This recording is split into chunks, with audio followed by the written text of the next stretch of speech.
Assalamualaikum warahmatullahi wabarakatuh. Perkenalkan, saya Sri Martama. Saya bagian dari perkumpulan promotor dan pendiri kesehatan masyarakat Indonesia yang akan membagikan informasi seputar virus corona dan vaksin. Apa itu penyakit corona? Penyakit corona adalah penyakit yang disebabkan oleh virus yang baru dikenal. Oleh karena itu, kita belum pernah mendengar virus COVID-19 sebelumnya. Apa itu virus corona jenis baru? Virus corona B117 COVID-19 jenis baru yang dinyatakan telah masuk ke Indonesia. Virus ini lebih cepat menularnya sehingga kita harus menerapkan 5M yang lebih tepat. Apa saja gejalanya? Virus corona ditandai dengan gejala klinis demam, batuk pilek, letih, lesu, sakit tenggorokan, gangguan sesak napas juga adalah salah satu gejala klinis dari virus corona. Bagaimana virus corona menyebar? Virus corona menyebar itu adanya kontak langsung dengan penderita melalui percikan cairan pernapasan dan permukaan benda yang terkontaminasi oleh virus corona. Tangan yang sudah bervirus kemudian menempel mulut, hidung, mata, dan masuk ke saluran pernapasan. Seperti ilustrasi gambar di atas, itu saat kita bersin percikan cairan pernapasan itu kena tangan, lalu kita berjabat tangan, memegang benda-benda seperti gagang pintu, dia akan melakukan penularan virus COVID-19 melalui pelanggaran tersebut. Bagaimana kita tahu kalau kita sudah tertular COVID-19 atau virus corona? Bagaimana? Kita tidak pernah tahu kecuali kita melakukan tes PCR. Tes PCR adalah hal yang paling tepat untuk menyatakan kita positif atau negatifnya virus corona. Apakah jika kita tertular virus corona selalu menjadi sakit? Ini adalah tidak. Karena 30% dari kasus COVID-19, 30% itu sehat-sehat saja. Dan selama 2 minggu masih bisa menularkan. Nah, kalau banyak sehat-sehat saja dan cuma sedikit yang perlu dirawat di rumah sakit, berarti penyakit itu berbahaya. Wah, jelas berbahaya. Karena apa? Karena kita tidak merasakan sehat. Karena kita yang merasakan sehat akan menularkan ke keluarga kita yang lebih rentan. Misalkan ada sanak saudara yang lansia, yang sudah mengidap penyakit sebelumnya. Misalkan kayak obesitas, diabetes, penyakit jantung, merokok, hipertensi, dan komorbid lainnya. Jadi pasien COVID-19 ini dengan komorbid itu lebih berisiko seperti itu. Apakah kita perlu divaksin? Terus mengapa vaksinasi itu penting? Untuk individu, vaksin dapat mencegah penyakit infeksi. Contohnya, misalkan vaksin BCG yang mencegah penyakit TB atau tuberkulosis.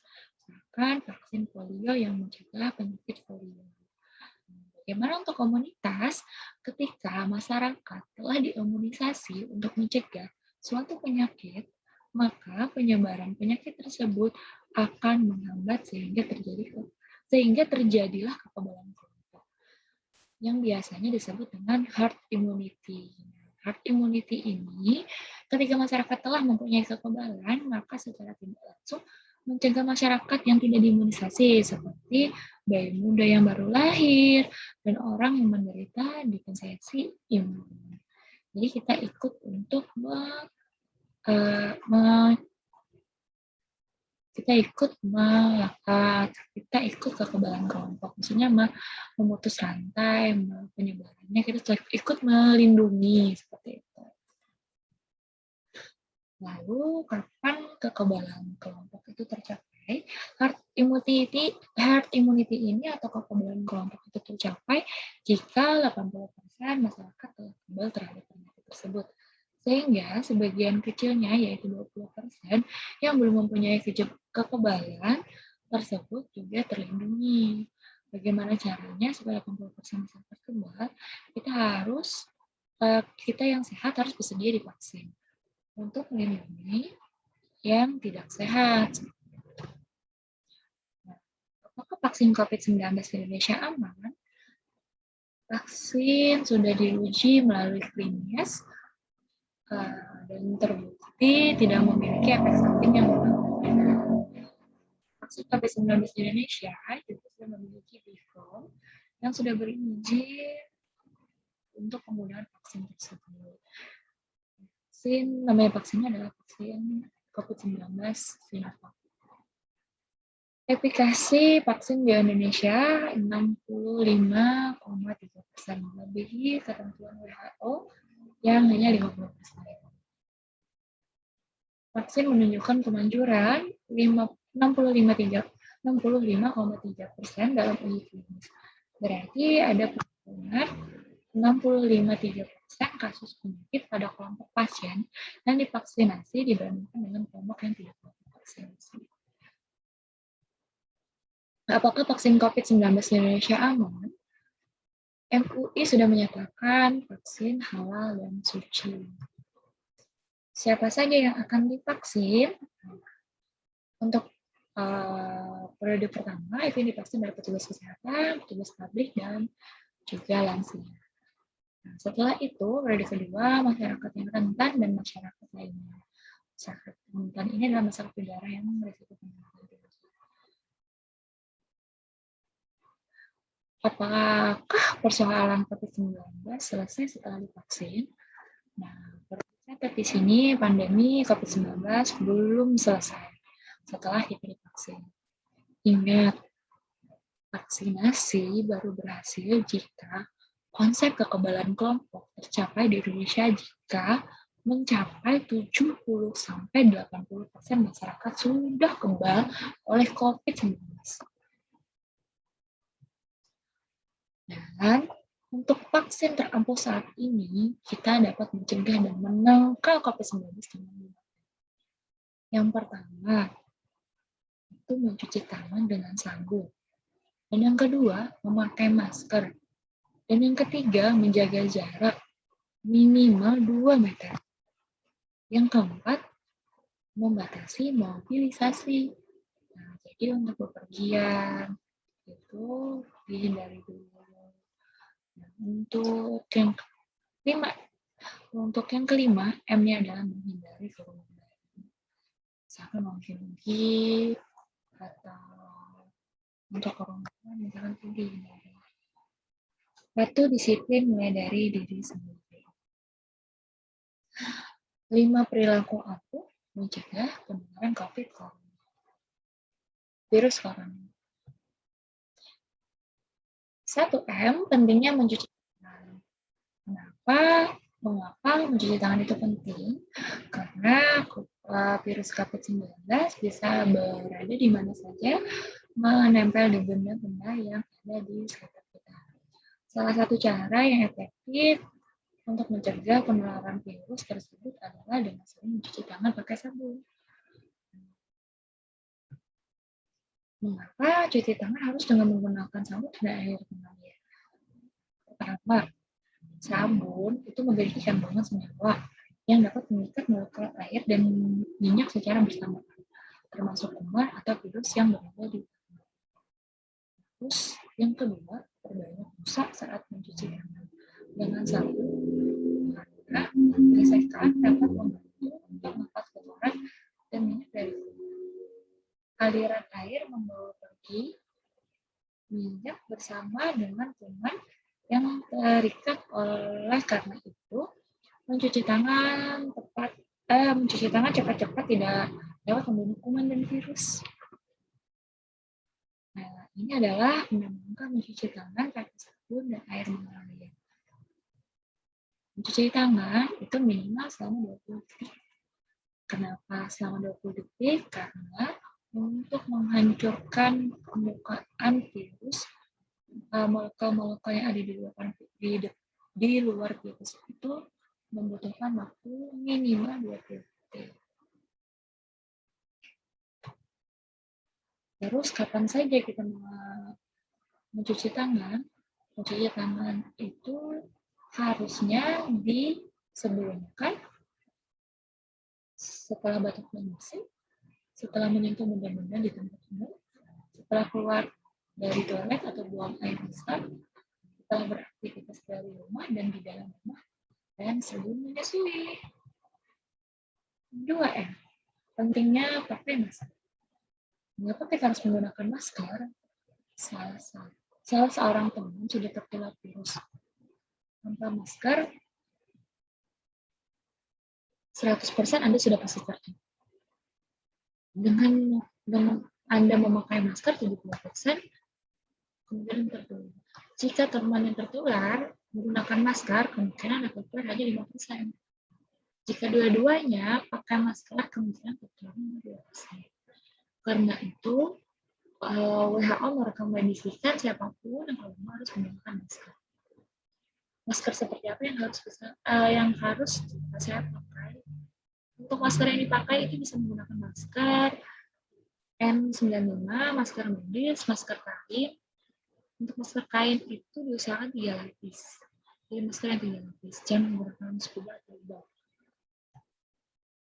Bagaimana menggunakan masker kain yang benar?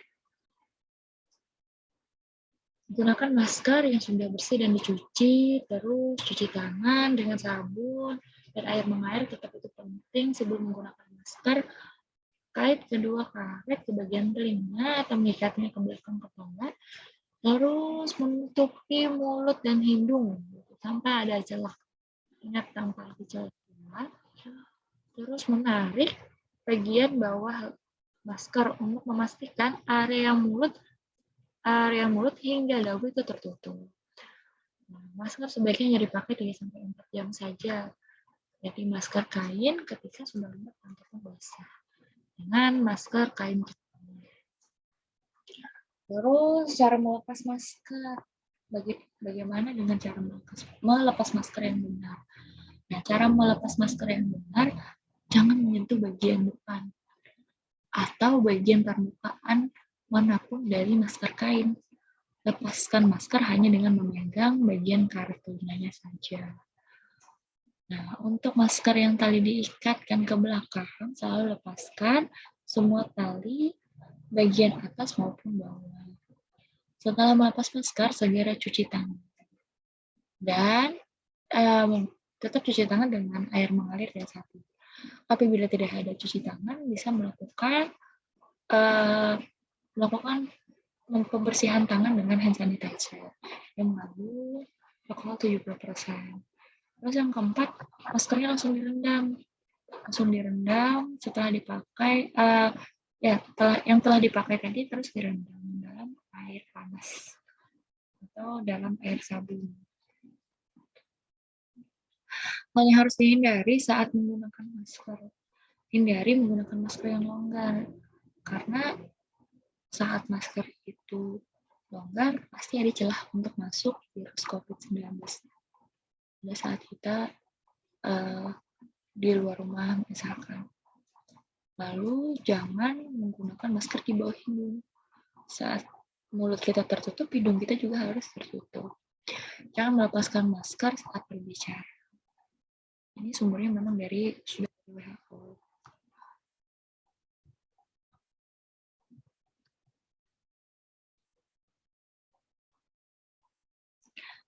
Terus jangan menggunakan masker hanya di dagu saja. Mulut dan hidung tidak ditutup. Terus dilarang bertukar masker.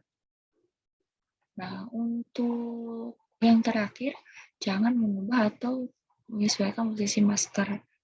Jadi, diusahakan masker itu memang tidak geser-geser. Terus bagaimana untuk membuang masker medis dengan aman? Nah, caranya lipat jadi 2 dengan bagian yang tertutup, gunting, sobek, maskernya dibuang ke tempat sampah yang domestik. Nah, bagaimana cara mencuci masker? Tadi sudah saya jelaskan juga. Di depan, bilas siapkan air, mungkin air panas ya. Suhunya itu di 60 sampai 65 derajat.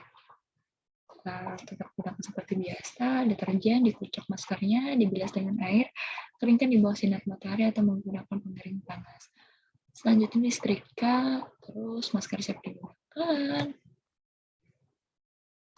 Terus 3M, pentingnya menjaga jarak. Nah, mengapa dan bagaimana kita harus menjaga jarak? Untuk menghindari droplet atau percikan air liur saat bertemu orang lain. Hindari keluar rumah sebisa mungkin. Jika harus keluar rumah, hindari berlama-lama di luar rumah.